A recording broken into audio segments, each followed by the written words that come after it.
লোভ, হিংসা এবং মিথ্যা।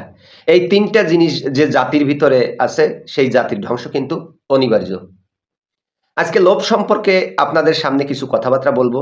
বাস্তব উদাহরণ আপনাদের সামনে এখন আমি তুলে ধরতেছি। ৪-৫ বছর আগে অহরহ শোনা যেত,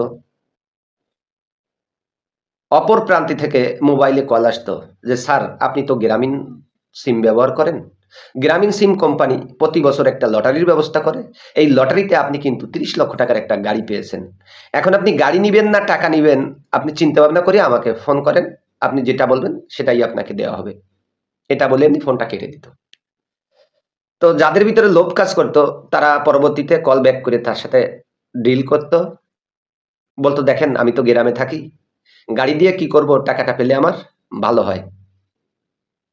তো ঠিক আছে, আপনি যখন টাকা নিতে চাচ্ছেন, এই টাকা নেওয়ার ক্ষেত্রে আপনার কিছু টাকা খরচ হবে। যেমন ট্যাক্স আছে, সরকারি ভ্যাট ইত্যাদি, ইত্যাদি। এগুলা পরিশোধ করতে আপনার ২০ থেকে ৳২৫,০০০ পে করতে হবে। আপনি কি দিতে পারবেন? যদি দিতে পারেন তাহলে এই বিকাশ নাম্বার আমার এইটা, এখানে পাঠিয়ে দেন। আপনার টাকাটা দ্রুত আপনার মোবাইলে পাঠিয়ে দেব।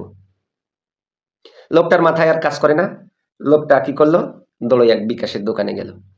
বিকাশ আলাকে এমনও দেখা গেছে বিকাশে গিয়ে নাম্বার দিয়ে বলল যে, "এখানে ৳২০,০০০ ৳২৫,০০০ পাঠায় দেন, আমি আপনাকে দিচ্ছি।" বিকাশ আলা নাম্বারটা পেয়ে তার মোবাইলে ২০ থেকে ৳২৫,০০০ পাঠিয়ে দিল। লোকটা ওখানে বসিয়া জিজ্ঞেস করতেছে, "ভাই আপনি কি টাকা পেয়েছেন?" "হ্যাঁ, পেয়েছি।" "তো আপনি অপেক্ষা করেন, আপনার টাকা পাঠায় দিচ্ছি।" এ বলার পরে উনার মোবাইলটা বন্ধ করে দিত। তো কিছু সময় পরে আবার ফোন দেয়, এখন ওদিক দিয়ে কথা বেশি আসতেছে। "আপনি যাকে কল করেছেন, এই মুহূর্তে মোবাইলটা বন্ধ আছে।" কল করতেছে আর কোনো খবরই নাই। তার মোবাইল আর খুলে না। এমনও দেখা গেছে বিকাশের দোকানদার সেই টাকার জন্য তাকে বেঁধে রাখছে।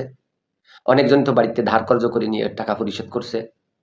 তো আমরা এমন একজনটা লোভী জাতি।